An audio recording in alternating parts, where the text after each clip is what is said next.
Pastor John Hagee has been a huge deal in the world of evangelical Christianity for many years.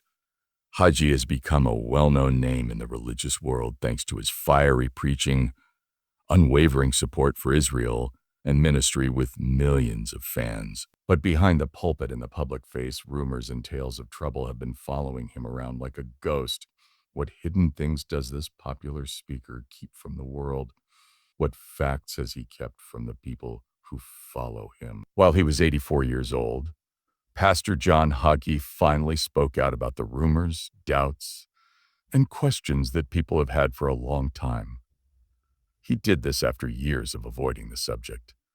He doesn't just admit, he gives us a discovery that could change everything we thought we knew about him. Are you ready to learn the truth? It had been going around for years. Was Pastor John Hagee really the man of God he said he was, or was there more to the story? His controversial comments, his expensive lifestyle, and his political connections were seen as proof of his arrogance by his critics. On the other hand, those who supported him said he was a devoted servant of the Lord who had spent his whole life spreading the word. Still, the questions didn't go away, and the rumors got louder every year.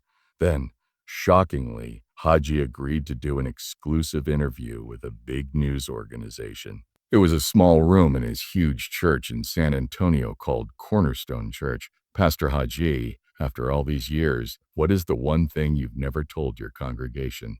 The reporter asked. This was the question that everyone had been thinking about. Hagee paused, and his face showed a range of feelings. It looked like he might dodge for a moment, just like he had done so many times before. He then leaned forward and started to talk. He said, "There are things I'm not proud of that I've done in my life. I now see that the choices I made and the words I spoke were wrong. I've spent years trying to excuse and explain them away, but I know I've been wrong, and it's time I own up to them. Not only because of what he said, but also because of how honestly he spoke." The statement shocked everyone. The world had come to know this speaker as polished and sure of himself. But to fully understand this moment, one must first understand how it all started. It was not a normal path for John Hagee to become one of the most important preachers in America. He was born in 1940 in Baytown, Texas, and grew up in a very religious Christian family. His father, William Bal Hagee, was a preacher, and his mother, Vodi Swick Hagee, ran the household. From a very young age, she taught him to love the Bible very much. Hagee felt called to be a minister, and he was speaking at a neighborhood church when he was a teenager. But there were some hard things on his way to success. There was a time when Hagee went to Trinity University in San Antonio and got degrees in both history and English. After that, he went to the University of North Texas to get a master's degree in school management. During this time, he married Martha Downing, who would become his first wife. They had 2 children together. While they were married, things went badly, and in 1975 they got a divorce, which caused a lot of debate later on. Setting up Cornerstone Church in San Antonio in 1975 was Hagee's big break. Hagee's dynamic speaking style and ability to connect with people on a human level helped a small group of people quickly grow into a megachurch. He also started showing his talks on TV, which millions of people across the country could see. Hagee had become a well-known figure in the evangelical movement by the 1980s.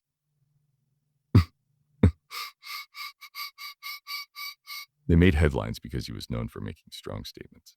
It didn't matter what Hagee talked about, American politics, world events, or pop culture.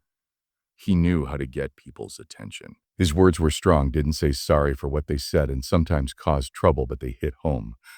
Hagee had an effect on more than just the U.S. fence. His talks were heard in over 200 countries, from Africa to Asia, and from Europe to South America, through John Hagee Ministries. His message was one of faith, hope, and a strong dedication to Israel. Hagee said, "I've always thought that the gospel is for everyone. It doesn't matter what you've done, where you come from, or what language you speak. God's love and teaching are for everyone." His backing for Israel became one of the most important parts of his mission.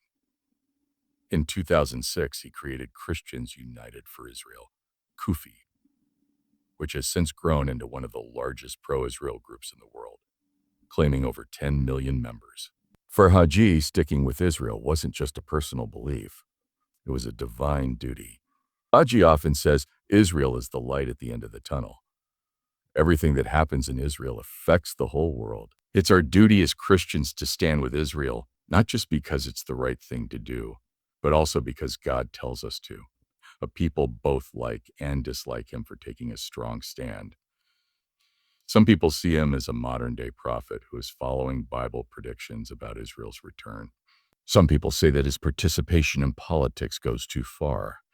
But Hagee still won't say sorry. He laughed and said, "I've been called a lot of things over the years, but I've never been called indifferent when it comes to Israel." And naturally, a speaker with a megaphone, or in Hagee's case, a worldwide broadcast.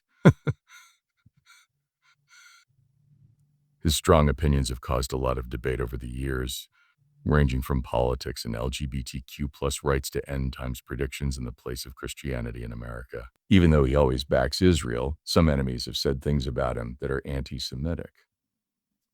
In 2008, when John McCain was running for president, he openly turned down Hagee's support after a video of the preacher making offensive comments about the Catholic Church came out again. People quickly turned against Hagee, and he had to quickly fix the problems. In an interview in 2010, he said, "I've made mistakes. I'm not perfect, but I've always tried to learn from them and grow as a person and as a pastor." Even though Hagee knew what went wrong, he still got involved in politics again when the 2016 presidential election came around. Hagee gave the opening prayer at the Republican National Convention and threw his full support behind Donald Trump. What did he think? Having worked in business, he thought, made Trump the best person to lead the country. Some people said he was using his position of power to promote a political cause, and others said his close ties to some leaders were questionable. But Hagee, who always tells it like it is, refused to say sorry. He said, "I've never been afraid to say what I think, but I've always tried to do it in a way that's in line with my faith. In politics, my goal has never been to win. It's always been to move the kingdom of God forward." Even with all the problems, Hagee's impact has only grown. His talks reach millions of people around the world. His books sell like crazy, and his church keeps growing.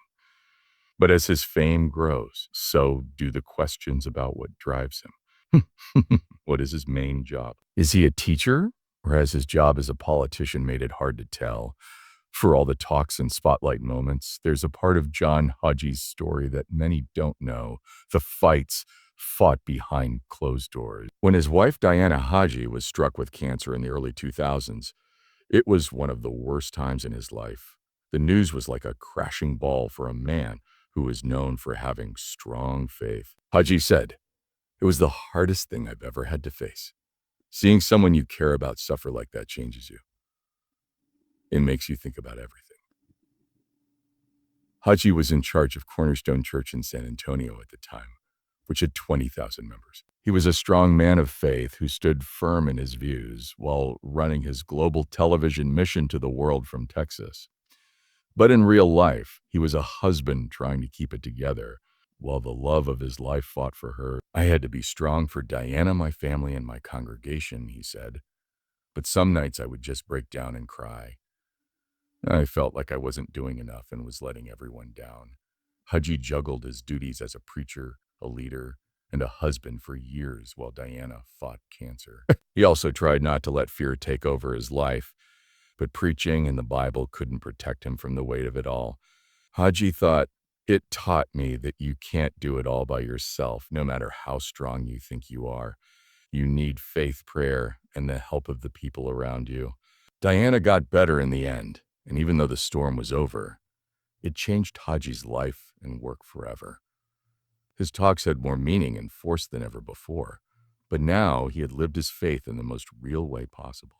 He had always taught about having faith in hard times. The problems that came with his growing power got worse as it grew, because John Hagee had learned one thing.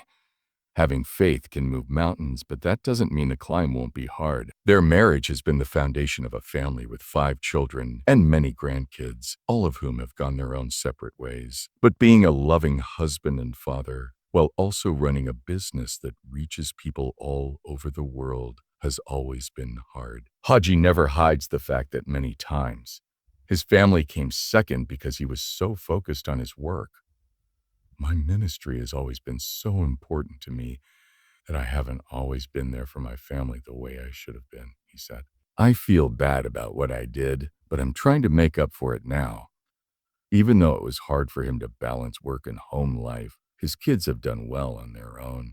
Following in his spiritual footsteps, his son Matthew Hagee has taken on a leadership role as the senior pastor of Cornerstone Church. His daughter Tish Hagee Tucker, on the other hand, has done well as an author and speaker, using her own voice to motivate others. Hagee is quick to point out, though, that his kids aren't just following in his path. They're making their own. He said, "I'm proud of all my children. Each of them has found their own purpose and is making a difference in their own way. That's all a dad could want." John Hagee needed more than just to preach. His faith should be more than just words to him. It should move him to act. Because of that idea, he went beyond the church and started a humanitarian group. Over the years, John Hagee Ministries has given money to many projects around the world. These projects have included everything from building schools and hospitals to helping people after disasters. His work in Africa is one of the most moving examples of how he helps people. For over a decade, John Hagee Ministries has been on the ground in some of the most underserved parts of the continent, drilling wells for clean water, funding medical missions, and giving education to thousands who would otherwise have no access to basic needs. But when I first visited Africa, I was overwhelmed by the need, Hagee recalled. But I was also inspired by how strong, steadfast, and determined the people were. They helped me remember that there is always hope, no matter how bad things look. And that's exactly what he's been giving them. Hope. Hagee's church has done a lot to help communities, like building schools for kids in Kenya and sending medical goods to hospitals in Nigeria. A lot of people know him for his work with Jewish communities around the world. The International Fellowship of Christians and Jews gave him the Humanitarian of the Year award in 2019 for all the work he did to help people in need. If you ask Hagee about his awards, though, he'll wave them off like church chair dust. It's not about reward, he said. It's about making a difference. It's all worth it if we can help just one person. Pastor John Hagee is now 84 years old and ready to talk about something he has never done in public before. Hagee gave a rare, honest interview to a major news source in which he talked about his personal problems, his ministry, and the one discovery that has been bothering him for years. Hagee said, "I've spent my whole life preaching the gospel, but I haven't talked about something that's been on my mind for a long time. It seems like the right time to tell everyone about it now." What happened next shocked even his most devoted fans. Hagee admitted that he has struggled with uncertainty throughout his career, even though he is very strong when he is preaching. "There have been times when I didn't believe anything," he said. "There have been times when I questioned whether I was really making a difference or following God's call." It took him years to carry those questions inside him without letting them show. Being open and vulnerable isn't really a thing in the world of televangelism, but behind closed doors, even one of the most well-known pastors in the U.S. problems with the faith he taught. While his pro-Israel attitude has long been a cornerstone of his ministry, Hagee admitted that it wasn't just a theological position, it was personal. It all changed when they went to Israel in the 1970s. Hagee said, "I was standing on the Mount of Olives and looking down over Jerusalem. I felt this overwhelming sense of peace. It felt like God was talking to me directly and telling me that I was meant to be a voice for Israel." However, Hagee's admittance that he has often felt like an outsider in the evangelical community may have been the most shocking. Hagee said, "I've never really fit in with the traditional evangelical crowd. Some people have said bad things about me because I've always been a bit of a rogue and a rebel. That has never stopped me from doing what I think is right, though. Whether it was his strong support for Israel, his fiery speeches, or his unwavering views on politics, Hagee has always taken a different road. Some people like it about him, while others don't. Most people would be thinking about retirement at age 84, maybe settling down to a quiet life of thought. Not John Hagee. With a strong smile, he said, "I'm not done yet. So much work needs to be done, and so many people need to hear the gospel. I will keep going as long as God gives me strength." What does he have planned for the future? They still want to do great things. Hagee is relying more on technology to reach people all over the world through social media, live streaming, and videos. He said, "The world is changing and we need to change with it." These are the tools of the future: streaming, videos, and social media. We're going to use them to spread the message like never before. The work for John Hagee is not done yet, and history has shown that he can do anything he sets his mind to. Nothing can stop him, not critics, not age, not even time. Hagee doesn't just want to follow trends. He also wants to reach as many people as possible. With more than 8. There are about 5 billion people in the world, and Hagee thinks that technology is the best way to get his word to all of them. Live streaming and online lectures are already part of his work, but he's going one step further. To get younger people interested, plans are being made to release engaging digital experiences, a new video series, and more social media content. But tech isn't the only thing that's planned. It's important to Hagee that the next generation is trained because he knows that they will lead the church into the future. "My ministry has been blessed with a long and fruitful life," Hagee said, "but I know that my time is short. That's why I'm focusing on helping the next group of preachers and leaders learn and grow. The church will depend on them, so I want to make sure they're ready." Hagee is directly investing in young pastors through the Hagee Ministries Leadership Academy, which gives them advice, tools, and chances to serve. He wants to train 100 new leaders to spread the word of faith even further than he has.